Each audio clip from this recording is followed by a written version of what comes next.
એક ભાઈ પોલીસ કસ્ટડીમાં હતો, એમાં એના ઓળખીતા નીકળ્યા, એને બારીએ જોયું, લે એલા કે તું અહીંયા, તો કે હા અહીંયા. કેમ? એ કે હું તો મહિના 20-25 દી અહીં હોય.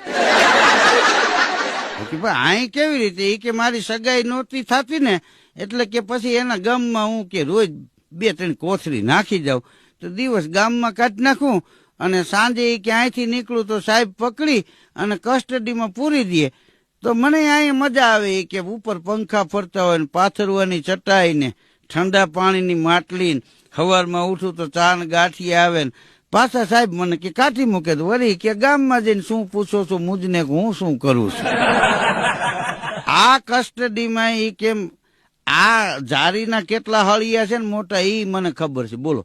અને આ માટલીમાં પાણી કોઈ સાદું પાણી નહીં હો મોટા, એ કે હા આરો પ્લાન્ટનું પાણી ફિલ્ટર થયેલું એમ. કોઈ જેવી તેવી અહીંયા કઈ સગવડતા તમે જોવો કેટલી છે ને, વાં બાયણે મચ્છર કરડે એના કરતા ધક્કો મારીને પૂરજે. તો હું તો ધક્કાની રાહ જોતો, ધક્કો લાગ્યો નથી, કાંઈ કસ્ટડીમાં ગળ્યો નથી, અને લંબાવી દઉં. અને એ કે અહીંયા છે એટલા સ્પેલિંગ લખ્યા છે, હા ઈ પણ મને ખબર છે. એ કે મોટા દિવાલે જે સૂત્રો લખ્યા છે ને, દિલ ચિત્રા છે ને, દિલ હોરા બાણ કાઢ્યા છે ને, ઈ બધું મેં જ કરેલું છે. એ કે